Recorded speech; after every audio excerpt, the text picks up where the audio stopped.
Un salut qui se fait rare en Australie. Les élèves de cette école de Sydney apprennent la langue des Wiradjuri, une communauté aborigène. Parmi les bases enseignées, les noms des animaux et des membres de la famille. Comme « Où est ta mère ?» « Où est ton frère ?» ou comme par exemple « Dagayina » qui veut dire « Où est ta sœur ?» À l'époque de l'arrivée des Européens, le pays comptait entre 250 à 270 langues aborigènes. Aujourd'hui, moins de 70 sont parlées couramment. Dans cette école, dont la plupart des élèves viennent de familles d'immigrés, l'enseignement de la langue vise aussi à promouvoir une meilleure connaissance des premiers peuples d'Australie. Je pense que c'est important que les enfants apprennent en même temps la langue et la culture.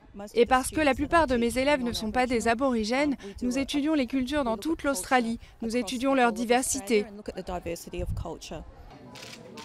Malgré un engouement récent, ces langues sont seulement enseignées dans une poignée d'écoles. Leur apprentissage est aussi freiné par un manque de manuels, de dictionnaires, mais aussi de professeurs.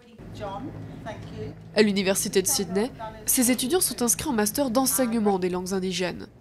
D'origine aborigène, ils espèrent pouvoir contribuer à la préservation de leur patrimoine culturel, notamment au sein de leur propre communauté. Votre langue constitue une part de votre âme, une part de ce que vous êtes. Et ne pas la maîtriser, c'est avoir un bras en moins. Voir la fierté des gens qui peuvent parler à quelqu'un d'autre dans leur propre langue, c'est incomparable. L'effet que ça provoque chez les gens est simplement incroyable. Un enthousiasme qui pourrait insuffler une seconde vie à des langues abandonnées.